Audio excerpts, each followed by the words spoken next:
A former narcotics officer went on HuffPost Live and decided to tell all. Let's listen. What was your light bulb moment when you just said, aha, this isn't working for me? A couple times I raided a home, and there were two kids in the home, scared. We terrorized the family, and it was for a bag of pot. Searching the house, I noticed the kids had straight A report cards. The parents' checkbook was balanced, and I realized that something was amiss, something was really bad, but I didn't quite put it together. My conscience really started working on me. I put it together years later after actually I started smoking pot. And, a lot of people report that the use of that medication helps a person self-reflect.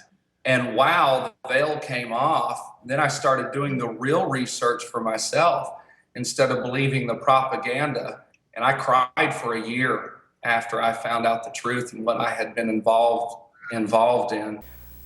That's really interesting, man. So what strikes me most about that is how this guy has a conscience. Now, look, I'm not saying most people don't have a conscience, but there's been a couple studies that lead me to believe people will simply play their role, and that's it, right?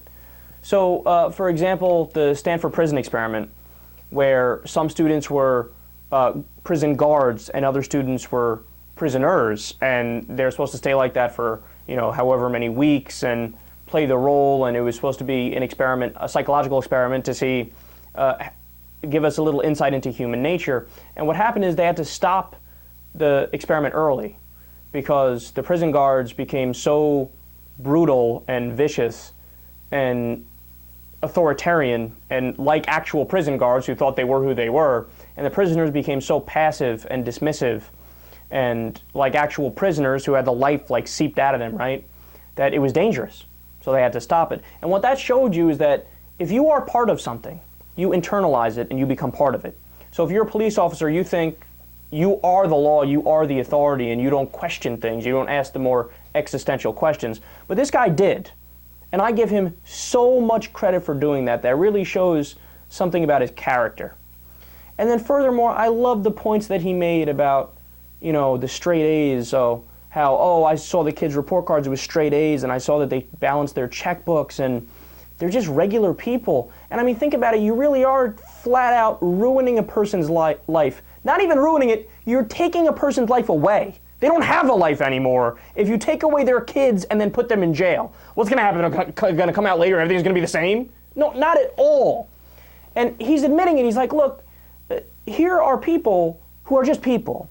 This is no different than drinking a Corona at night while watching cartoons. This is no different than taking a few shots of whiskey at the local bar.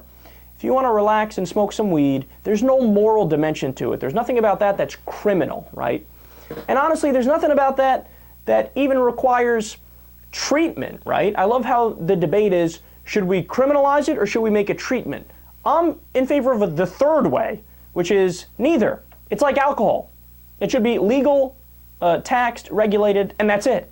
And if you do want to have some treatment centers for people who might get addicted or whatever the case is, that's fine, I'm all for that. But the majority of it should be completely hands-off from the government. This is when my libertarian side comes out. And I say, you know what, prohibition didn't work for alcohol, and it made the problem worse.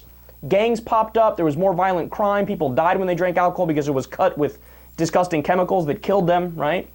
The same thing is going on with marijuana. Legalize it, tax it, regulate it, watch the black market dry up, watch the violence go away, and watch people get their lives back, which is the right way to go.